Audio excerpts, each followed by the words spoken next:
میرا یہ قدم تمام اولیاء کرام کی گردن پر ہے۔ ایک مرتبہ محلہ حلبہ میں اپنے مہمان خانے میں وعظ فرماتے ہوئے حضور سیدنا غوث اعظم پر اچانک حالت کشف طاری ہوئی۔ آپ رحمت اللہ علیہ نے فرمایا، میرا یہ قدم ہر ولی اللہ کی گردن پر ہے۔ یہ ارشاد سن کر تمام اولیاء اللہ نے اپنی گردنیں جھکا دیں۔ صلحائے امت نے اس کی توضیح فرمائی ہے کہ آپ رحمت اللہ علیہ کے عہد مبارک اور بعد میں قیامت تک آپ کی عطا کے بغیر ولی اللہ ولایت کے درجے پر فائز نہیں ہو سکتا۔ سلطان الہند حضرت خواجہ معین الدین چشتی المعروف خواجہ غریب نواز اس وقت خراسان کے پہاڑوں پر مجاہدات میں مشغول تھے۔ انہوں نے بھی حضور سیدنا غوث اعظم کا ارشاد گرامی سن کر اپنی گردن جھکا دی اور یوں عرض گزار ہوئے، آپ کے قدمین شریفین میرے سر اور میرے آنکھوں پر ہیں۔ حضور سیدنا غوث اعظم فرماتے ہیں کہ میں 10 برس کی عمر میں اپنے شہر کے مکتب میں حصول علم کے لیے جایا کرتا تھا۔ اس وقت میرے ساتھ ملائکہ بھی ہوتے تھے جو میرے آگے پیچھے میری حفاظت کے لیے چلتے تھے۔ جب میں مدرسہ پہنچتا تو یہ منادی کرتے تھے، اللہ کے ولی کے لیے جگہ خالی کر دو۔ چنانچہ وہ میرے لیے جگہ خالی کر دیتے تھے۔ ایک مرتبہ میں نے ایک ایسے شخص کو دیکھا جس نے فرشتوں کی آواز سن کر کہا، جس میں کوئی مزاحمت نہ ہوگی، کہ یہ ایک نہایت معزز گھرانے کا فرد ہے اور عن قریب اس کو وہ عظمت حاصل ہوگی جس میں کوئی مزاحمت نہ ہوگی، اور اس کو ایسا قرب نصیب ہوگا کہ اس کو کوئی فریب نہ دے سکے گا۔ پھر 40 برس بعد میں نے اس شخص کو پہچانا۔ وہ شخص ابدالوں میں سے تھا۔ حضرت شیخ ابو سعود احمد بن بکر حریمی سے مروی ہے کہ حضور سیدنا غوث اعظم نے فرمایا کہ میں 55 سال تک تنہا عراق کے بیابانوں میں پھرتا رہا۔ میں لوگوں کو نہ جانتا، لوگ مجھے نہ جانتے۔ اسی دوران میرے پاس رجال الغیب اور جنات تشریف لاتے جنہیں میں طریقت اور اصول کی تعلیم دیتا تھا۔ ابتدا میں جب میں عراق میں داخل ہوا تو حضرت خضر میرے ہم سفر بنے، اور بعد میں اس وقت ان کو پہچانتا نہ تھا، اور اس کے ساتھ میرا معاہدہ ہوا کہ میں ان کے کسی حکم کی خلاف ورزی نہیں کروں گا۔ ایک مرتبہ انہوں نے مجھے ایک جگہ بیٹھنے کا حکم دیا اور میں اس جگہ 3 سال تک بیٹھا رہا۔ سال میں ایک مرتبہ حضرت خضر میرے پاس تشریف لاتے، فرماتے کہ یہی تیرا مقام ہے جہاں تجھے پہنچایا گیا ہے۔ اس عرصہ کے دوران تمام نفسانی خواہشات مجھ پر انسانی شکل میں وارد ہوئیں، لیکن اللہ عز و جل نے مجھے ہر موقع پر استقامت عطا فرمائی اور مجھے ان خرافات سے بچائے رکھا۔ ابتدا میں میرا نفس مجاہدہ کا کوئی طریقہ اختیار کرتا تو میں اس پر قائم ہو جاتا اور کسی چیز کو قبول نہ کرتا تھا۔ ایک طویل مدت تک اپنا گلا گھونٹتے ہوئے میں مدائن کے جنگلوں میں مجاہدات میں مشغول رہا۔ حضور سیدنا غوث اعظم فرماتے ہیں کہ میں نے اپنے نفس کو مختلف مجاہدوں، مختلف ریاضتوں اور مختلف مشقتوں میں ڈالے رکھا۔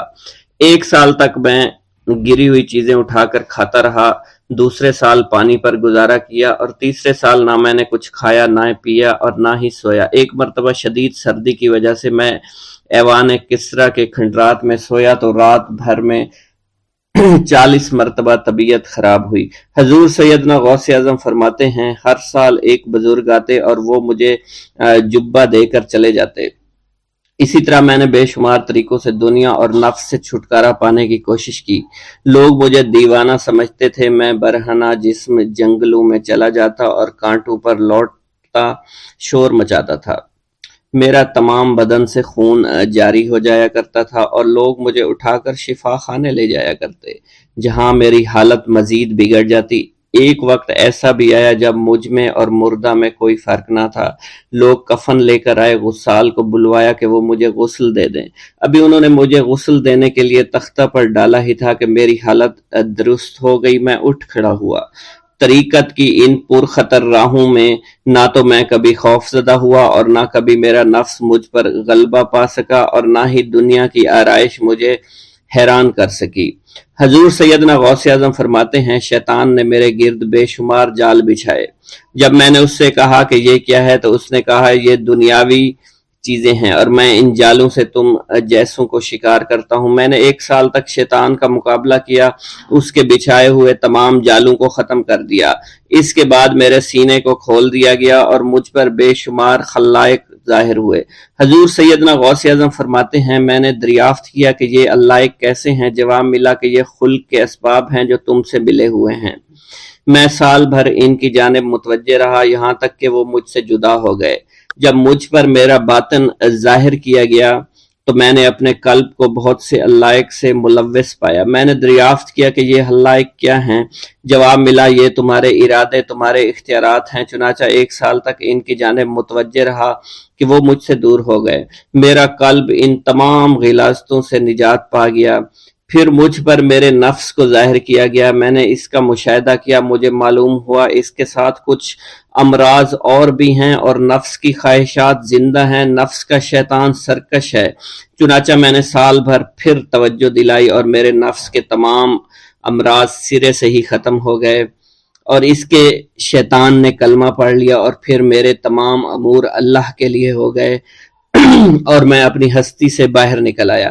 حضور سیدنا غوث اعظم فرماتے ہیں پھر میں توکل کے دروازے پر آیا تاکہ میرا مقصد پورا ہو، لیکن جب میں نے توکل کے دروازے پر پہنچا تو بے شمار لوگ موجود تھے۔ میں اس ہجوم کو چیرتا ہوا آگے بڑھا اور شکر کے دروازے پر پہنچ گیا، یہاں پر بھی لوگوں کا جمع غفیر موجود تھا، اس سے بھی چیرتا ہوا آگے بڑھا اور مشاہدہ کے دروازے پر پہنچ گیا اور یہاں پر موجود ہجوم کو چیرتا ہوا اندر داخل ہوا، حتیٰ کہ سب سے آخر میں مجھے فقر کے دروازے پر لایا گیا۔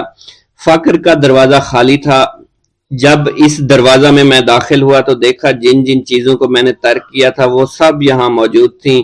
یہاں مجھے ایک بہت بڑے روحانی خزانے کی فتوحات سے نوازا گیا اور میرے لیے تمام دنیا کے خزانے کھول دیے گئے۔ مجھے روحانی عزت، دائمی فنا اور خالص آزادی عطا فرمائی گئی۔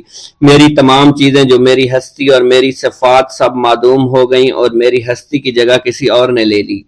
حضرت شیخ ابو سعید مخزومی نے حضور سیدنا غوث اعظم کو خرقہ خلافت سے نوازا اور فرمایا اے عبد القادر، یہ وہ خرقہ ہے جو حضور نبی کریم صلی اللہ علیہ وسلم نے حضرت سیدنا علی المرتضیٰ کو عطا فرمایا، اور حضرت سیدنا علی المرتضیٰ نے یہ خرقہ حضرت خواجہ حسن بصری کو عطا فرمایا تھا، جس سے ہوتا ہوا یہ خرقہ مجھ تک پہنچا، اور یہ تمہاری امانت تھی جو میں نے تم تک آج پہنچا دی ہے۔ حضور سیدنا غوث اعظم نے جب خرقہ مبارک کو زیب تن کیا تو آپ پر بے شمار انوار و تجلیات کی بارش ہونا شروع ہو گئی۔ حضور سیدنا غوث اعظم نے حضرت شیخ ابو سعید مخزومی کے مدرسہ میں تدریسی فرائض سر انجام دینا شروع کر دیے۔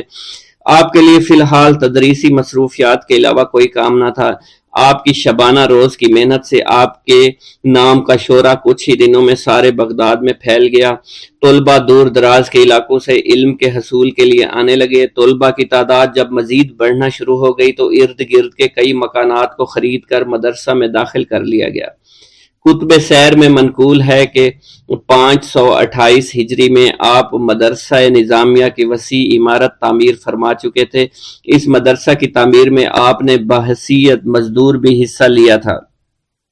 حضرت شیخ ابو الخشاب سے مروی ہے کہ میں جوانی میں جب علم نحو پڑھ رہا تھا تو لوگوں نے مجھے حضور سیدنا غوث اعظم کے پاس جانے کا مشورہ دیا، اور اس کی وجہ سے مجھے بھی اشتیاق ہوا کہ میں آپ کا واز سنوں۔ ایک مرتبہ کچھ لوگوں کے ہمراہ آپ کی مجلس میں دوستوں کے ہمراہ حاضر ہوا۔ آپ نے میری جانب توجہ کرتے ہوئے فرمایا ہماری صحبت اختیار کر لو۔ چنانچہ میں نے آپ کے فرمان کے مطابق آپ کی صحبت کو اختیار کر لیا۔ آپ نے مجھے علم نحو کے علاوہ علوم عقلیہ اور تقلد حاصل کیے جس سے مجھے کوئی واقفیت پہلے نہیں تھی۔ 1 سال کے عرصہ میں آپ کی نظر کرم سے میں نے وہ علوم حاصل کر لیے جو گزشتہ اتنی عمر گزارنے کے باوجود بھی مجھے حاصل نہیں ہوئے تھے۔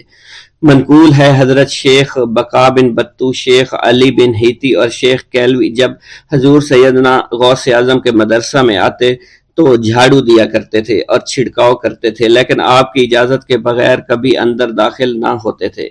اجازت ملنے کے بعد آپ حضرات اندر داخل ہوتے اور اجازت ملنے پر ہی بیٹھتے تھے۔ آپ سے امان طلب کرتے اور امان مل جانے کے بعد مؤدب ہو کر بیٹھ جاتے۔ جس وقت آپ کہیں جانے کا ارادہ کرتے تو یہ حضرات سواری کے ہمراہ چلتے۔ آپ انہیں اس فعل سے منع فرمایا کرتے تھے اور کہتے تھے کہ ہمیں آپ کے ذریعے قرب الہی حاصل ہوا ہے۔ حضرت شیخ محمد قائل الادنیٰ سے مروی ہے کہ ایک مرتبہ حضور سیدنا غوث اعظم سے دریافت کیا گیا کہ آپ کی بزرگی اور عظمت کا راز کیا ہے؟ آپ نے فرمایا کہ میں کبھی جھوٹ نہیں بولتا اور کبھی کسی سے کذب بیانی نہیں کرتا۔ بسم اللہ الرحمن الرحیم۔ ناظرین گرامی، روایت میں آتا ہے کہ قطب الاقطاب حضرت شیخ عبد القادر جیلانی الحسنی والحسینی الجیلانی، حضرت غوث اعظم شیخ عبد القادر جیلانی رحمۃ اللہ علیہ جب نماز ادا کرتے تو بہت زار و قطار رویا کرتے، یعنی گریہ زاری کیا کرتے تھے۔ روتے روتے آپ کی ہچکی بن جایا کرتی تھی۔ جب آپ رحمت اللہ علیہ مسجد میں اپنے مریدین اور شاگردوں کے ساتھ باجماعت نماز پڑھتے، اللہ پاک کی محبت اور عشق میں اتنے ڈوب کر عبادت کرتے کہ ان کے شاگرد آپ کی رقت آمیزی کو دیکھ کر، یعنی رونے کے انداز کو دیکھتے اور کہتے اگر اصل نماز دیکھنی ہے تو غوث پاک کی نماز کو دیکھا جائے۔ تو ایک بار کا ذکر ہے کہ آپ رحمت اللہ علیہ عراق کی مسجد میں سے باجماعت نماز پڑھ کر باہر نکلے۔ آپ کے مریدین بھی آپ کے ساتھ تھے۔ آپ نے دیکھا کہ اسی محلے میں کچھ بچے اخروٹ کے ساتھ کھیل رہے ہیں۔ آپ بچوں سے بہت پیار کیا کرتے تھے، گویا کہ خود بچپن میں کبھی بچوں کی طرح کھیل کود نہیں کر سکے، لیکن بچوں کو دیکھ کر آپ مسکراتے تھے۔ آپ آگے بڑھنے لگے اور مریدین کی بڑی جماعت بھی آپ کے ساتھ تھی۔ ابھی آپ زیادہ دور نہیں گئے تھے کہ ان بچوں نے ایک دوسرے کے کان میں کچھ بولنا شروع کر دیا اور اشارے میں باتیں کرنے لگے کہ کیا خیال ہے کہ جو بابا جی سب سے نمایاں ہیں، نورانی چمکتے ہوئے چہرے والے ہیں، سب سے آگے چل رہے ہیں، ان کو بولا جائے جو فرمائش ہمیں کرنی ہے ان سے کر دیں، کیا یہ ہمیں ڈانٹیں گے تو نہیں؟ تو کچھ سمجھدار بچے ہم زبان ہوئے اور کہا نہیں نہیں، یہ جو بابا ہے نا بہت اچھے ہیں، ان سے جو کچھ کہو گے انہوں نے وہ ہماری بات پوری کرنی ہے، ہم ان سے ایک میٹھی اور لذیذ چیز آج منگواتے ہیں۔ تو ان میں سے ایک بچہ جو سب سے بڑا تھا پاس آیا اور کہا بابا میری بات سنیں۔ آپ نے بہت پیار اور شفقت سے اس کے سر پر ہاتھ رکھا اور کہا بیٹا کہو۔ اس نے کہا کہ میرا دل کر رہا ہے کہ میں آپ سے کچھ مانگوں۔ آپ نے فرمایا کہ کہو بیٹا کیا چاہتے ہو؟ وہ کہنے لگا کہ مجھے آپ اس فلاں جلیبی والے سے جلیبی لا کر دے سکتے ہیں، میرا کھانے کا بہت دل کر رہا ہے۔ میں چلا جاتا لیکن بابا میری باری آنے والی ہے، جب تک میں جلیبی لے کر وہاں آؤں گا میری باری چلی جائے گی۔ آپ رحمت اللہ علیہ کے وہاں کے مشہور بزرگ بڑے سردار لوگ ہیں، آپ کے خادمین آپ کے نوکر بننے کے لیے جان کی بازی لگانے کو تیار رہتے ہیں۔ ادھر وہ بچے آپ کے رتبے کو بھی دیکھ رہے تھے اور یہ بھی دیکھ رہے تھے کہ آپ کون سی شخصیت ہے، لیکن پھر بھی اتنے سارے لوگوں کو چھوڑ کر آپ سے وہ بچہ کہتا ہے کہ بابا مجھے جلیبی لا کر دے دیں۔ بابا جی نے کہا کہ ٹھیک ہے میں لا کر دے دیتا ہوں۔ آپ کا ایک مرید آپ کے پاس آیا اور کہا حضرت آپ کیوں اس بات پر توجہ دے رہے ہیں؟ آپ اس بچے کی فرمائش پر جلیبی لا رہے ہیں۔ حضرت آپ پر میری جان قربان ہو، میں اس بچے کو جلیبی لا کر دے دیتا ہوں۔ آپ رحمت اللہ علیہ نے اسے اپنے ہاتھ کے اشارے سے منع فرمایا اور کہا اس نے مجھ سے کہا ہے نا تو میں ہی اس کی خواہش کو پورا کروں گا۔ پھر آپ رحمت اللہ علیہ اس جلیبی والے کے پاس تشریف لے گئے اور جلیبی والا کچھ دیر پہلے اداس بیٹھا ہوا تھا۔ آپ رحمت اللہ علیہ اس کی دکان میں تشریف لے گئے تو وہ خوشی خوشی سے جھومنے لگا۔ آپ رحمت اللہ علیہ نے اس جلیبی والے سے جلیبی لی، اس نے خوشی خوشی آپ رحمت اللہ علیہ کے ہاتھوں میں جلیبی تھما دی۔ وہ آدمی لگ بھگ 70 سال کا تھا، اس بڑھاپے میں بھی وہ کام کرنے پر مجبور تھا۔ اس کی آنکھوں میں آپ رحمت اللہ علیہ کو دیکھ کر آنکھوں سے آنسو آ گئے۔ اس نے روتے ہوئے کہا اللہ کا لاکھ لاکھ شکر ہے، اس نے میری دعا سن لی۔ آپ نے میری دکان میں قدم رکھے تو کئی دنوں سے آپ کے انتظار میں یہاں بیٹھا ہوا تھا۔ میں جانتا تھا کہ آپ ضرور میری دکان پر تشریف لائیں گے۔ آپ رحمت اللہ علیہ نے فرمایا تمہیں کیسے پتا تھا کہ میں تمہاری دکان پر آؤں گا؟ وہ کہنے لگا کہ حضرت عرصہ ہوا ہے، کئی مہینوں سے میرا کاروبار نہیں چل رہا تھا، میرا کاروبار دن بدن ٹھپ ہوتا جا رہا تھا، فاقوں تک کی نوبت آ گئی تھی۔ مجھے اپنی فکر نہیں تھی لیکن اپنے چھوٹے چھوٹے بچوں کی تھی۔ اس بڑھاپے میں اللہ تعالیٰ نے اولاد تو دی لیکن ان کو پالنے کا کوئی بندوبست نہیں ہو رہا تھا۔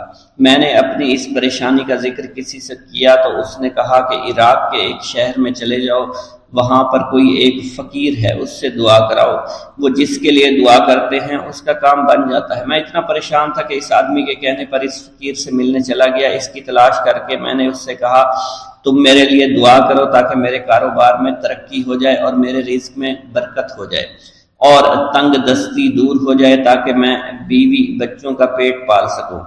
فقیر مجھے دیکھ کر کہنے لگا کہ تم پیران پیر غوث اعظم دستگیر رحمت اللہ علیہ کو نہیں جانتے؟ میں نے کہا میں نہیں جانتا۔ وہ کہنے لگا حیرت ہے کہ تمہیں یہ پتہ نہیں کہ تم ان کو جانتے ہی نہیں کہ ولیوں کے سردار ہیں۔ میں تو بہت چھوٹا سا فقیر ہوں، میری دعاؤں میں اتنا اثر نہیں کہ وہ غوث اعظم رحمت اللہ علیہ ہیں، جس کے لیے بھی دعا کریں اس کا بیڑا پار ہو جایا کرتا ہے، اور جب اس دور میں غوث پاک رحمت اللہ علیہ خود موجود ہے تو پھر ہمارا کیا مقام ہوگا ان کی دعا کے آگے؟ ہماری دعا کچھ بھی نہیں ہے۔ میں نے کہا اگر یہ بات ہے کہ آپ سے بڑا کوئی بزرگ ہے تو مجھے بتائیے کہ غوث پاک رحمت اللہ علیہ مجھے کہاں ملیں گے اور میں کہاں جاؤں ان سے ملنے کے لیے؟ وہ کہنے لگا کہ وہ جیلان میں ہیں، تم ادھر جاؤ، ہماری کیا جرت کہ آپ کے لیے دعا کریں۔ آپ رحمت اللہ علیہ جس کے لیے بھی دعا فرماتے ہیں اس کا بیڑا پار ہو جاتا ہے اور اس کو کہیں بول جانے کی ضرورت نہیں ہوتی۔ حضور جب اس فقیر نے مجھے یہ بات کہی تو فوراً جیلان شریف میں آ گیا اور یہاں پر میں نے آپ کی تلاش شروع کی۔ آج دیکھیے آپ خود بخود میری دکان پر تشریف لائے ہیں، اب دیکھیے کہ آپ کے آنے سے کیسا نور میری دکان میں آ گیا ہے۔ حضور میرے حق میں دعا فرما دیجئے، اللہ پاک میری زندگی کو آسانیاں عطا فرمائے، مجھے اپنی بیوی اور بچوں کی بہت فکر ہے۔ آپ رحمت اللہ علیہ نے فرمایا پریشان ہونے کی ضرورت نہیں، اللہ تعالیٰ سب معاملات ٹھیک فرما دے گا۔ یہ کہہ کر آپ تشریف لے گئے، اس بچے کے پاس آئے اور اس کے ہاتھ میں جلیبی تھما دی۔ ابھی وہاں سے جانے والے تھے، دوسرا بچہ آیا، اس نے کہا کہ بابا آپ نے اس سے تو جلیبی لا کر دی ہے، مجھے بھی لا کر دیں۔ آپ نے اس سے بھی تسلی دی اور کہا میں تمہیں بھی جلیبی لا کر دے دیتا ہوں بیٹا۔ یہ دیکھ کر مریدین بہت غصہ ہونے لگے اور کہا کہ حضور ہم اس بچے کو جلیبی لا کر دے دیتے ہیں، آپ کیوں زحمت کرتے ہیں؟ لیکن آپ نے فرمایا نہیں، یہ بچے مجھ سے کہہ رہے ہیں نا، میں ان کا نہیں ٹال سکتا۔ حضور آپ بہت مصروف شخصیت ہے، کیوں ان چھوٹے بچوں کی باتیں سن رہے ہیں؟ آپ نے ہاتھ کے اشارے سے انہیں روکا اور فرمایا اللہ تعالیٰ نے ہمیں جس کام کے لیے چنا ہے بس وہ کام ہی ہم کر رہے ہیں، تم لوگ اللہ پاک کی حکمت کو نہیں سمجھ رہے۔ پھر آپ جتنی بار وہ بچے آپ کو بھیجتے رہے، آپ رحمت اللہ علیہ ان کے لیے جلیبیاں لاتے رہے، حتیٰ کہ آخری بچے کو بھی آپ نے جلیبی لا کر دے دی اور وہ مزے سے کھانے لگے۔ جلیبی کھانے کے بعد وہ آپ کو دعائیں کرنے لگے اور کہا آپ بہت اچھے انسان ہیں، جیسا کہ آپ کے بارے میں ہم نے سنا تھا آپ ویسے ہی ہیں، آپ اخلاق کے بہت عمدہ ہیں، آپ کی سخاوت کے بارے میں ہم نے جتنا سن رکھا تھا آپ اتنے ہی سخی ہیں، ہم آپ سے بہت خوش ہوئے۔ آپ رحمت اللہ علیہ مسکرائے، بچوں کی خوشی دیکھ کر آپ کو دلی اطمینان ملا۔ اب ایک اور نماز کا وقت ہو رہا تھا، آپ نے مریدین سے کہا کہ چلو نماز پڑھنے کے لیے مسجد میں چلتے ہیں۔ وہ سب مل کر مسجد میں چلے گئے اور اللہ کی عبادت میں مصروف ہو گئے۔ دریائے دجلہ پر مصلی بچھانا۔ حضرت سہیل بن عبداللہ فرماتے ہیں ایک مرتبہ حضور سیدنا غوث اعظم شیخ عبد القادر جیلانی رحمت اللہ علیہ عرصہ دراز تک اہل عراق کی نظروں سے اوجھل رہے۔ لوگوں نے آپ کی تلاش شروع کی تو معلوم ہوا کہ آپ کو دریائے دجلہ کی جانب جاتے ہوئے دیکھا گیا ہے۔ جب آپ کو تلاش کرتے ہوئے لوگ دریائے دجلہ کے کنارے پہنچے تو دیکھا آپ پانی پر چلتے ہوئے آ رہے ہیں۔ اسی دوران مچھلیاں بکثرت آپ کی خدمت میں حاضر ہو کر سلام عرض کر رہی ہیں۔ اسی دوران نماز ظہر کا وقت ہو گیا اور ایک سبز رنگ کا سونے و چاندی سے مزین مصلی نظر آیا جو کہ تخت سلیمانی کی مانند تھا، اور وہ مصلی دریائے دجلہ کے اوپر معلق ہو گیا۔ جب وہ مصلی بچھ گیا تو بہت سے لوگ آئے اور اس مصلی کے برابر کھڑے ہو گئے۔ ان لوگوں کے چہروں سے بہادری اور شجاعت جھلک رہی تھی۔ سب لوگ جو آپ کی تلاش میں آئے تھے ان کی زبانیں گنگ ہو چکی تھی، ان کی آنکھوں سے آنسو جاری تھے۔ ایک پروکار شخصیت نے آگے بڑھ کر تکبیر پڑھی اور آپ نے نماز کی امامت فرمائی۔ ملک شام میں ایک ابدال کا وصال ہو گیا۔ حضور سیدنا غوث اعظم سرزمین عراق سے فوری روحانی طور پر وہاں تشریف لے گئے۔ اس ابدال کا جنازہ میں حضرت خضر علیہ السلام اور دیگر ابدال بھی تشریف لائے۔ نماز جنازہ کی ادائیگی کے بعد آپ نے حضرت خضر سے کہا کہ قسطنطنیہ میں فلاں کافر کو یہاں لاؤ۔ حضرت خضر علیہ السلام نے اس کافر کو فوراً پیش کر دیا۔ آپ نے اس کافر کو کلمہ پڑھا کر مسلمان کیا اور اس کی مونچھوں کو پست کروا دیا۔ آپ نے اپنی ایک ہی نظر سے اس کافر کو ابدال کے مقام پر فائز فرما دیا۔ آپ نے تمام ابدالوں کو مخاطب کرتے ہوئے فرمایا کہ میں اسے وصال پانے والے ابدال کے مقام پر تعینات کرتا ہوں، جس پر تمام ابدالوں نے اپنے سر تسلیم خم کر دیے۔ حضور سیدنا غوث اعظم شیخ عبد القادر جیلانی کو ایک مرتبہ رمضان المبارک کے دوران 70 مختلف لوگوں نے افطاری کی دعوت دی۔ آپ نے ہر ایک کی دعوت کو قبول فرما لیا۔ دعوت دینے والے افراد کو ایک دوسرے کی دعوت کا علم بالکل بھی نہیں تھا۔ آپ مقررہ وقت پر ان سب کے گھروں میں تشریف لے گئے اور ان کے ساتھ افطاری فرمائی۔ اسی دوران آپ نے اپنے آستانہ پر بھی افطاری فرمائی۔ صبح جب ہر شخص اپنی اس سعادت کی گفتگو کر رہا تھا تو انہیں معلوم ہوا کہ آپ نے ہر گھر میں افطاری کی ہے۔ اسی دوران خدام آستانہ عالیہ پر بھی آ گئے اور کہنے لگے آپ نے حسب معمول آستانہ عالیہ پر بھی کل ہی افطاری فرمائی تھی۔ جب آپ کی خدمت میں اس بات کو بیان کیا گیا تو آپ نے فرمایا کہ تمام لوگ اپنے قول میں سچے ہیں اور میں نے ہر ایک کی دعوت کو قبول کیا اور ہر ایک کے گھر کے ساتھ افطاری فرمائی۔ منقول ہے خلیفہ وقت نے جب ابو یحییٰ بن سعید جو کہ ابن المزاحم ظالم کے نام سے مشہور تھا کو قاضی کے عہدے پر تعینات کیا، حضور سیدنا غوث اعظم ممبر پر جلوہ افروز ہوئے اور خلیفہ کو مخاطب کرتے ہوئے فرمایا کہ تم نے ایک ظالم شخص کو قاضی مقرر کیا ہے، کل جب تم اللہ تعالیٰ کی بارگاہ میں حاضر ہوگے تو اس وقت کیا جواب دو گے؟ خلیفہ کو جب آپ کی اس خطاب کی خبر ہوئی تو وہ کانپ اٹھا، رونا شروع کر دیا۔ اس نے فوراً ابو یحییٰ کو قاضی القضاء کے عہدے سے معزول کر دیا۔ حضرت شیخ ابو عباس خضر حسین فرماتے ہیں ایک رات ہم سب حضور سیدنا غوث اعظم کی خدمت میں حاضر تھے۔ خلیفہ وقت حاضر ہوا اور آپ کی خدمت میں سلام کرنے کے بعد مؤدب ہو کر وہ بیٹھ گیا۔ اس نے آپ کی خدمت میں 10 تھیلیاں دیناروں سے بھری ہوئی پیش کرنا چاہیے، لیکن آپ نے انہیں قبول کرنے سے انکار کر دیا۔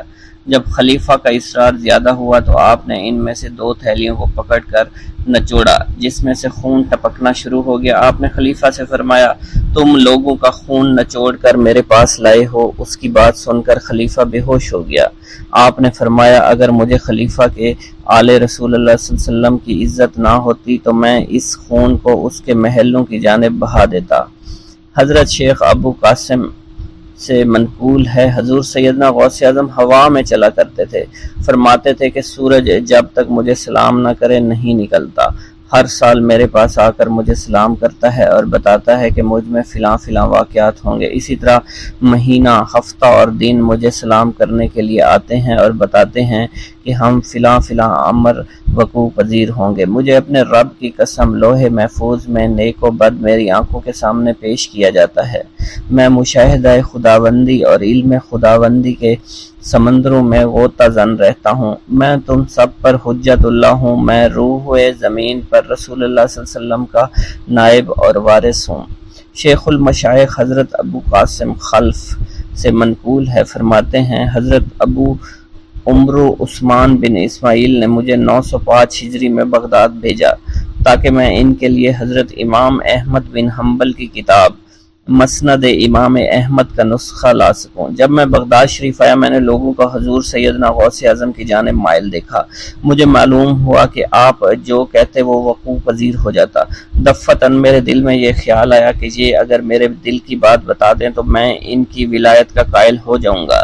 چنانچہ میں نے خلاف عادت بات سوچی کہ جب میں ان کے پاس جاؤں سلام کروں تو یہ میرے سلام کا جواب نہ دیں، مجھ سے منہ پھیر کر اپنے خدام سے کہیں کہ اس آنے والے کو ایک چھوارے کا ٹکڑا اور شہد کا ایک دانگ لاؤ، اور جب یہ دونوں چیزیں آ جائیں تو آپ مجھے کلہ پہنائیں اور میرے سلام کا جواب دیں۔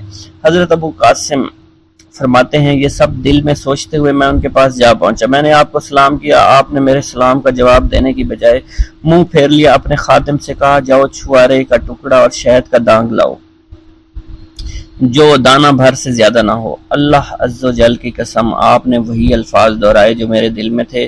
پھر جب خادم وہ چیزیں لے آیا تو آپ نے میرے سامنے پیش کی اور مجھے کلاه پہنانے کے بعد میرے سلام کا جواب دیا اور فرمایا اے خلف تو یہی چاہتا تھا۔ حضرت ابو قاسم خلف بن عیاش شافعی فرماتے ہیں میں دل سے آپ کی عظمت کا قائل ہو گیا، آپ کی خدمت میں رہ کر احادیث کا علم حاصل کیا۔ حضرت شیخ ابو مظفر منصور فرماتے ہیں میں حضور صلی اللہ علیہ وسلم حضور سیدنا غوث اعظم رحمۃ اللہ علیہ کی خدمت میں حاضر ہوا۔ اس وقت میں جوان تھا اور میرے پاس فلسفہ علم الروح کی ایک کتاب تھی۔ آپ نے مجھ سے فرمایا اے منصور یہ کتاب تیرا برا ساتھی ہے، اٹھو اسے دھو دو۔ حضرت شیخ ابو مظفر منصور فرماتے ہیں مگر میرے دل نے اس کو دھو ڈالنا مناسب نہیں سمجھا۔ اس کتاب میں منقول چند مسائل مجھے بے حد مرغوب تھے۔ میں نے ارادہ کیا کہ میں آپ کے سامنے سے اٹھوں اور اس کی کتاب کو گھر لے جاؤں۔ آپ نے میری جانب دیکھا اور مجھ سے اٹھا نہ گیا اور میری حالت قیدی کسی ہو گئی۔ آپ نے مجھ سے فرمایا کتاب دو۔ میں نے جب اسے کھولا تو وہ سفید کاغذ تھے جس پر کوئی حرف نہ لکھا ہوا تھا۔ آپ نے اس کتاب کی ورگردانی شروع کر دی اور فرمایا یہ کتاب فضائل قرآن ہے اور یہ محمد بن زریش کی تصنیف ہے۔ حضرت شیخ ابو مظفر منصور فرماتے ہیں پھر آپ نے وہ کتاب مجھے واپس فرما دی۔ میں نے جب اس کتاب کو دوبارہ دیکھا تو وہ واقعی فضائل قرآن کی کتاب تھی اور محمد بن زریش کی تصنیف تھی۔ آپ نے فرمایا کیا تو توبہ کرتا ہے کہ اپنی زبان سے وہ بات کہے جو تیرے دل میں نہ ہو؟ میں نے عرض کی ہاں۔ اس کے بعد مجھے فلسفہ و احکام اور روحانیت جو مجھے یاد تھے وہ بھول گئے اور میرے باطن سے ایسے محو ہوئے کہ کبھی میرے دل میں آئے ہی نہیں تھے۔ منقول ہے حضور سیدنا غوث اعظم شیخ عبد القادر جیلانی کے زمانہ میں ایک مقرب کی ولایت سلب کر لی گئی۔ سب چھوٹے بڑے اس کو حقارت کی نگاہ سے دیکھنے لگے۔ اس نے 360 اولیاء اللہ سے التجا کی کہ وہ اس کے حق میں دعا فرمائیں، لیکن اس کا نام لوح محفوظ پر اشتیاق کی فہرست میں لکھ دیا گیا تھا۔ ان اولیاء اللہ نے اس کو بتایا کہ تم کامیاب نہیں ہوگے۔ اس کے چہرے کا رنگ سیاہ پڑ گیا۔ اس شخص نے حضور سیدنا غوث اعظم کی خدمت میں حاضر ہو کر دعا کی درخواست کی۔ آپ نے فرمایا تم اللہ کی بارگاہ میں مردود ہو گئے مگر میں تمہیں اللہ کی اذن سے مقبول بنا سکتا ہوں۔ پھر حضور سیدنا غوث اعظم نے اس کے لیے بارگاہ الہی میں دعا فرمائی۔ غیب سے ندا آئی کیا تمہیں معلوم ہے تم سے پہلے بھی 360 اولیاء اللہ اس کے لیے سفارش کر چکے ہیں لیکن اس کا نام لوح محفوظ پر اشتیاق کی فہرست میں لکھا جا چکا ہے۔ آپ نے عرض کیا یا الہی تو مردود کو مقبول اور مقبول کو مردود بنانے پر قادر ہے۔ اگر تیری منشا یہی ہے تو نے اس کو مقبول بنانے کے لیے مجھ سے دعا کیوں کروائی؟ غیبی ندا آئی اے عبد القادر اسے میں نے تمہارے سپرد کیا، تم اسے چاہے جو سزا دو اور جو چاہے بنا دو۔ چنانچہ آپ کی دعا سے وہ پھر سے بارگاہ الہی میں مقبول ہو گیا۔ حضرت شیخ ابو صالح سے منقول ہے حضرت شیخ ابو مدین نے مجھے حضور سیدنا غوث اعظم کی خدمت میں بغداد فقر کی تعلیم کے لیے بھیجا۔ آپ نے مجھے 20 دن تک اپنے خلوت خانہ کے دروازے پر بٹھائے رکھا۔ 20 روز گزرنے کے بعد مجھے قبلہ رو ہونے کا حکم دیا گیا۔ جب میں قبلہ رو ہو گیا تو آپ نے فرمایا اے ابو صالح اس طرف دیکھ۔ چنانچہ جب میں نے اس کی جانب دیکھا تو آپ نے فرمایا کیا دیکھ رہے ہو؟ میں نے عرض کیا بیت اللہ شریف میری آنکھوں کے سامنے ہے۔ آپ نے مجھے حکم دیا اب مغرب کی سمت دیکھ۔ میں نے اپنا چہرہ مغرب کی سمت کیا تو آپ نے دریافت کیا کہ آپ کیا دیکھ رہے ہو؟ میں اپنے مرشد پاک حضرت ابو مدین کو دیکھ رہا ہوں۔ ایک مرتبہ سنان نامی عیسائی پادری نے حضور سیدنا غوث اعظم کی محفل میں حاضر ہو کر سلام عرض کیا اور حاضرین میں کھڑے ہو کر بیان دیا کہ میں یمن کا رہنے والا ہوں۔ میں نے ارادہ کیا کہ میں اسلام قبول کروں۔ اسی دوران میرے دل میں خیال پیدا ہوا کہ میں اس دور کی سب سے بہترین شخصیت کے دست مبارک پر کلمہ پڑھوں۔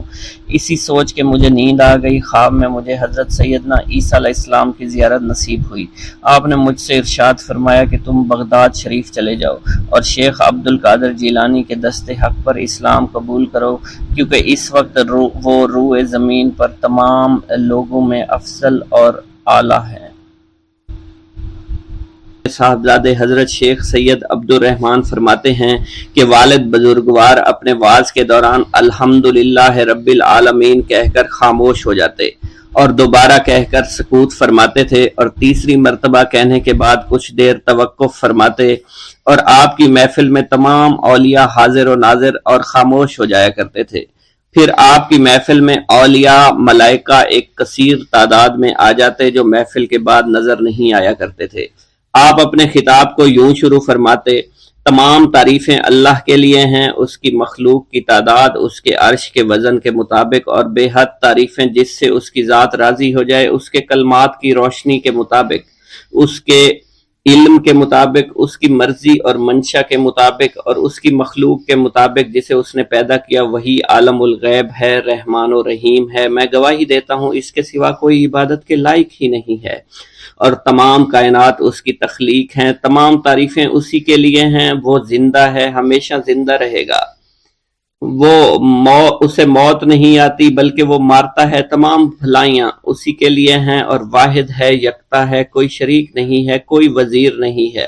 اس نے نہ کسی کو جنا ہے اور نہ ہی اسے کسی نے جنا ہے، وہ بلند و بالا ہے، اس جیسا کوئی نہیں۔ میں اس کی گواہی دیتا ہوں حضور نبی کریم صلی اللہ علیہ وآلہ وسلم اللہ کے رسول، اللہ کے پیغمبر ہیں، وہ تمام مخلوقات سے افضل ہیں۔ اللہ عز و جل نے ان کی ہدایت دے کر ان کو بھیجا تاکہ وہ دین اسلام کو تمام ادیان پر بلند کریں، خواہ مشرکین اس کو برا سمجھیں۔ اللہ راضی ہو خلیفہ اول حضرت سیدنا ابو بکر صدیق سے، جن کی تائید حق کے ساتھ تھی، جن کو حضور نبی کریم نے عقیق کا لقب دیا، جو پاک تھے، پاکیزہ نسل سے تعلق رکھتے تھے، جنہوں نے ہر موقع پر حضور نبی کریم صلی اللہ علیہ وسلم کی حمایت کی اور ان کی تصدیق فرمائی، اور اب بھی نبی کریم کے ہمراہ ابدی آرام فرما رہے ہیں۔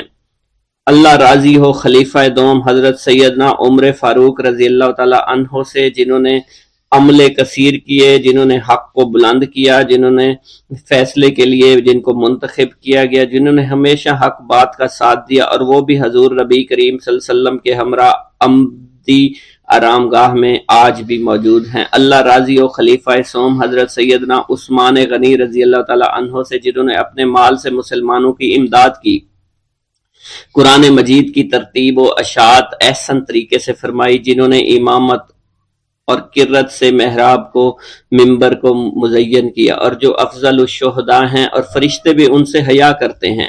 اللہ راضی ہو خلیفہ چہارم حضرت سیدنا علی المرتضیٰ سے، جو شجاعت و جواں مردی میں بے مثل ہیں، حضور نبی کریم صلی اللہ علیہ وسلم کے چچا زاد بھائی اور داماد ہیں۔ آپ دین اسلام کے امام و عالم ہیں، اور جن کے لیے حضور نبی کریم صلی اللہ علیہ وسلم نے فرمایا کہ میں تم پر فدا ہو جاؤں۔ اللہ راضی ہو حسنین کریمین حضرت سیدنا امام حسن امام حسین سے، جن کی نیکیاں تا حشر قائم رہنے والی ہیں اور جن کے مراتب بے مثل ہیں۔ اللہ نے ان کے قلوب کو نیکیوں کی جانب مائل کیا۔ اے اللہ تو ہمارے رازوں اور دلی کیفیات سے واقف ہے، ہمیں ہر عمل کرنے اور برائی سے بچنے کی توفیق عطا فرما، اور ہمیں گناہوں کی لذت سے بچا، ہمیں اپنے ما سوا سے محفوظ رکھ اور اپنی مشغولیت عطا فرما۔ بے شک اللہ کے سوا کوئی عبادت کے لائق نہیں، جو چاہتا ہے وہی ہوتا ہے، اور وہی قوی اور وہی عظیم ہے۔ اے اللہ ہمیں غفلت سے بچا اور ہمارے اوپر وہ بوجھ نہ ڈال جو تو نے پہلی امتوں پر ڈالا۔ اے ہمارے رب العالمین ہمیں معاف فرما اور ہماری مغفرت عطا فرما، کیونکہ تو ہی ہمارا رب ہے، تو ہی ہمارا مولا ہے، آمین۔ حضرت شیخ عبداللہ جبائی کا قول ہے کہ حضور سیدنا غوث اعظم رحمت اللہ علیہ نے مجھ سے ارشاد فرمایا کہ میرے نزدیک کھانا کھلانا اور حسن اخلاق افضل اور اعلیٰ ہیں۔ آپ کے پاس کبھی پیسہ نہیں ٹھہرا کرتا تھا، اگر صبح کے وقت آپ کے پاس 1000 دینار آ جاتے تو شام تک وہ غریبوں اور محتاجوں میں تقسیم ہو جایا کرتے تھے۔ حضور سیدنا غوث اعظم کی پرورش نہایت ہی بابرکت ماحول میں ہوئی۔ آپ نے ابتدا میں گوشہ نشینی اختیار کی اور خود کو دنیاوی غلاظتوں سے پاک رکھا۔ آپ نے 51 برس کی عمر میں شادی کی۔ جب آپ سے اس بارے میں دریافت کیا گیا تو آپ نے فرمایا، جب مجھے حضور نبی کریم صلی اللہ علیہ وسلم نے نکاح کی اجازت دی تو میں نے نکاح کر لیا۔ حضور سیدنا غوث اعظم نے اپنی ذات کو اللہ عز و جل کی خوشنودی کے لیے وقف کر رکھا تھا۔ آپ کی راتیں جاگ کر گزرا کرتی تھی اور ساری رات آپ مراقبہ اور مشاہدہ میں گم ہوا کرتے تھے۔ آپ کی عادت مبارکہ تھی کہ آپ سجدہ کو دراز کیا کرتے تھے اور بیٹھ کر مراقبہ فرمایا کرتے تھے۔ اسی دوران آپ کا جسم مبارک نورانی شعاؤں کے زیر اثر ہوتا اور کئی مرتبہ آپ نورانی شعاؤں میں غائب ہو جایا کرتے تھے۔ حضرت شیخ ابو عبداللہ بن حسنین بن ابی الفضل فرماتے ہیں کہ حضور سیدنا غوث اعظم کے بعض دہقانی مریدین ہر سال آپ کے لیے گیہوں بوتے تھے اور جائز طریقہ سے اسے پالتے تھے۔ پھر آپ کے بعض مریدین اسے پیستے اور آپ کے لیے ہر روز 4-5 روٹیاں پکاتے اور شام کو آپ کے پاس روٹیاں لے کر آیا کرتے تھے۔ آپ حاضرین میں ایک ایک ٹکڑا تقسیم کر دیتے اور جو بچ جاتا وہ اپنے لیے رکھ لیا کرتے تھے۔ حضرت شیخ خضر حسنی سے منقول ہے، حضور سیدنا غوث اعظم ایک شکستہ دل فقیر کو دیکھا۔ آپ نے اس سے اس کی کیفیت کے متعلق دریافت کیا تو اس نے کہا کہ میں آج دریا کے کنارے گیا اور ملاح سے کہا مجھے دریا کے پار لے جائے۔ اس نے انکار کر دیا۔ میں اپنے اس افلاس کے سبب پریشان اور شکستہ دل ہوں۔ ابھی اس فقیر کا کلام جاری تھا کہ ایک شخص آپ کی خدمت میں حاضر ہوا اور 30 دینار آپ کی خدمت میں پیش کیے۔ آپ نے وہ دینار اس فقیر کو دے دیے اور فرمایا کہ اس ملاح سے کہنا کہ کسی فقیر کا سوال رد نہ کیا کرے۔ حضرت شیخ معمر ابو المظفر فرماتے ہیں میں نے حضور سیدنا غوث اعظم سے زیادہ کسی کو درگزر فرمانے والا آج تک نہیں دیکھا۔ آپ کی عطا کا یہ علم تھا، ایک محفل میں 400 لوگوں کو ولایت کے مقام اعلیٰ تک پہنچا دیا کرتے تھے، بھوکوں کو کھانا کھلانا، بیواؤں کی حاجت روائی کرنا۔ آپ کا معمول تھا جب کسی بیمار کے متعلق سنتے تو فوراً اس کی عیادت کے لیے تشریف لے جایا کرتے تھے۔ فقراء کو آپ رحمت اللہ علیہ کے در سے بغیر سوال کیے عطا ہو جایا کرتا تھا۔ حضور سیدنا غوث اعظم نے فرمایا کہ مخلوق سے کنارہ کشی سے پہلے علم حاصل کرو، کیونکہ جو شخص علم کے بغیر عبادت کرتا ہے وہ اصلاح سے زیادہ فساد میں مبتلا ہو جاتا ہے۔ تمہیں چاہیے کہ شمع شریعت اپنے ہمراہ لے کر علم کی روشنی میں علم عمل کرو، پھر اللہ تعالیٰ تمہیں علم لدنی کا وارث بنا دے گا جس سے تم ناواقف ہو۔ تمہیں چاہیے کہ تمام اسباب و ذرائع سے تعلق منقطع کر کے رشتہ داروں اور احباب سے جدائی اختیار کرو، تاکہ تم اپنے زہد کی وجہ سے اپنی قوت باطنی اور اپنے حسن ادب کا مشاہدہ کر سکو۔ خدا کے علاوہ تمام عالم و اسباب سے اس خوف سے منقطع ہو جاؤ تاکہ تمہاری شمع معرفت نہ بجھ جائے، اور جب تم 40 دن اپنے رب کے لیے مخصوص کر دو گے تو تمہارے قلب سے حکمت کے چشمے جاری ہو جائیں گے اور تم معرفت الہی کی تپش کا مشاہدہ کرنے لگے گے جس کو حضرت موسیٰ علیہ السلام نے اپنے شجر قلب پر محسوس کیا تھا۔ اس کیفیت کے بعد تم اپنے نفس و خواہش، اپنے شیطان سے، اپنی طبیعت اور اپنے وجود سے کہو گے کہ ٹھہر جا، میں نے اس آگ کا مشاہدہ کر لیا ہے جو قلب موسیٰ علیہ السلام پر روشن ہوئی تھی۔ اس کے بعد تمہارے قلب میں باطن سے یہ آواز آنے لگے گی کہ میں ہی تمہارا رب ہوں، میری ہی عبادت کرو، میرے غیر کی اطاعت سے گریزاں ہو جاؤ، میرے سوا کسی سے تعلق مت رکھو، میری معرفت حاصل کر کے میرے غیر کو فراموش کرو، غیر سے اعراض کر کے میرے علم، میرے قرب، میرے ملک اور میری سلطنت کی جانب متوجہ رہو۔ جب تمہیں بقا الہی حاصل ہو جائے تو تمہاری زبان پر اندہ جاری ہو جائے گا اور تمام حجابات رفع ہو کر قلب سے کدورت زائل ہو جائے گی اور نفس کو مکمل سکون حاصل ہو جائے گا۔ پھر جب اس کے الطاف غالب ہو جائیں گے تو تمہیں خطاب کیا جائے گا، اے قلب، فرعون نفس کی طرف توجہ کر اور اس کو راہ ہدایت پر چلاتا ہوا میری جانب آ لے اور اس سے کہہ دے کہ میرا ہی اتباع کریں۔ پھر انہیں رشد کے راستے پر ہدایت کر کے اس سے تعلق قائم کر اور اس کے بعد پھر قطع تعلق کر کے دوبارہ استوار کر لے اور اسی طرح سے کرتا رہے۔ حضرت شیخ معمر سے منقول ہے، فرماتے ہیں ایک مرتبہ میں حضور سیدنا غوث اعظم شیخ عبد القادر جیلانی رحمت اللہ علیہ کی خدمت میں حاضر تھا۔ آپ بیٹھے کچھ لکھ رہے تھے، اسی دوران چھت سے 3 مرتبہ مٹی گری، چوتھی مرتبہ ایسا ہوا آپ نے جلال میں آ کر اس جگہ دیکھا جہاں سے مٹی گر رہی تھی۔ اسی دوران ایک چوہا اس جگہ سے نیچے گرا اور مر گیا۔ یہ چوہا ہی وہاں سے مٹی کھود رہا تھا۔ حضرت شیخ عمر بن مسعود بزاز فرماتے ہیں حضور سیدنا غوث اعظم وضو فرما رہے تھے، اسی دوران ایک چڑیا نے آپ کی قمیض پر بیٹ کر دی۔ آپ نے جلالی نظروں سے چڑیا کو دیکھا، وہ چڑیا اسی وقت نیچے گری مر گئی۔ آپ نے وضو سے فارغ ہونے کے بعد قمیض کے اس حصے کو دھویا اور پھر اپنی قمیض مبارک اتار کر مجھے دی اور فرمایا اس کو فروخت کر کے اس کی رقم کو خیرات کر دو، یہ اس کا بدلہ ہے۔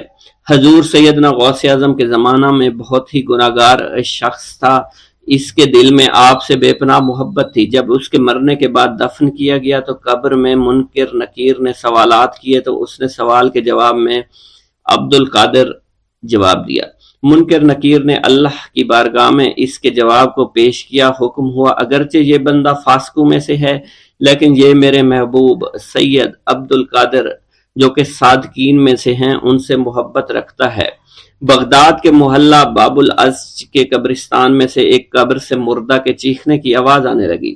لوگوں نے حضور سیدنا غوث اعظم کی خدمت میں عرض ہو کر عرض کیا، آپ نے دریافت کیا کیا صاحب قبر نے مجھ سے خرقہ پہنا؟ لوگوں نے عرض کیا ہمیں اس کا علم نہیں۔ آپ نے دریافت کیا کیا یہ میری محفل میں کبھی شریک ہوا؟ ہمیں اس کا علم نہیں۔ آپ نے پھر دریافت کیا کیا کبھی میرے پیچھے نماز پڑھی؟ نہیں معلوم۔ آپ نے مراقبہ فرمایا اور آپ کے چہرہ مبارک پر جلالیت کے آثار نمودار ہو گئے۔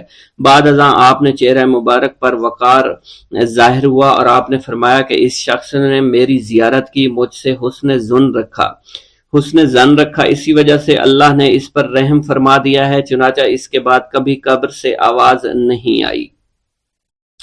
منقول ہے حضرت شیخ ابو الحسن علی بن وہب ازجی بیمار ہو گئے، حضور سیدنا غوث اعظم عیادت کے لیے تشریف لائے تو آپ نے وہاں ایک قمری اور ایک کبوتری کو دیکھا۔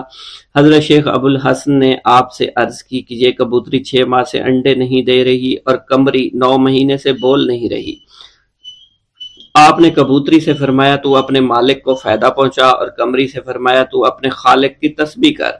چنانچہ قمری نے اسی وقت کوکو کرنا شروع کر دیا، یہاں تک کہ بغداد کے لوگ اس کی آواز سننے کے لیے جوق در جوق جمع ہونا شروع ہو گئے اور کبوتری نے بھی انڈے دے دیے اور ان سے بچے نکلے۔